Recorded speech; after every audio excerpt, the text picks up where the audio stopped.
नमस्कार दोस्तों, मैं एस्ट्रोलॉजर राहुल राघव आपका स्वागत करता हूं अपने YouTube channel D code astrology with Rahul Raghav में। तो दोस्तों जुड़ चुके हैं आज फिर एक और विचार के साथ।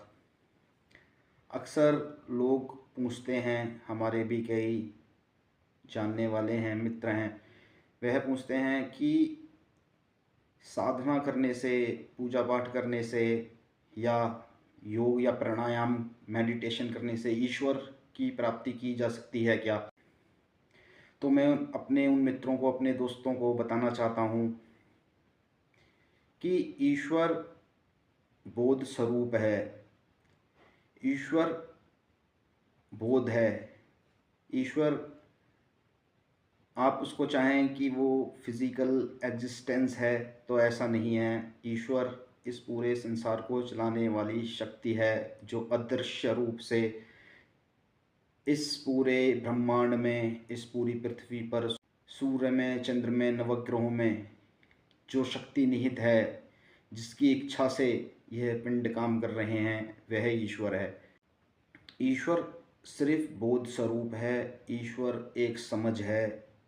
बाकी आप अपनी नाकों से और अपनी बुद्धि से ईश्वर को नहीं पकड़ सकते, क्योंकि यह बुद्धि ब्रह्म स्वरूप है। यह बुद्धि उसी प्रकाश में प्रकाशमान होती है जो ईश्वर का प्रकाश है। आप अपनी इस बुद्धि से ईश्वर तक कैसे पहुंच पाएंगे? वेदांत में इसका एक उदाहरण है कि एक शीशा है और उस पर सूर्य का प्रकाश पड़ता है। सूर्य के प्रकाश में जब आप शीशे को रखो, वह शीशा का प्रकाश जो उसमें सूर्य का प्रतिबिंब है, वह आप आसपास की चीज़ों को तो प्रकाशित कर सकता है, लेकिन वह स्वयं सूर्य को प्रकाशित नहीं कर सकता। सेम कहानी आपकी बुद्धि के साथ है दोस्तों।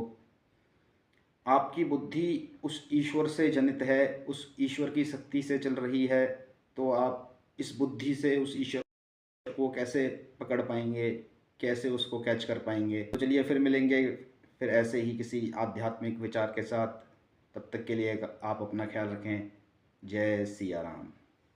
दोस्तों, अगर आपने हमारा चैनल अभी सब्सक्राइब नहीं किया है तो कृपया अभी सब्सक्राइब करें तथा हमारी वीडियोस को जाकर देखें और उन्हें लाइक करें।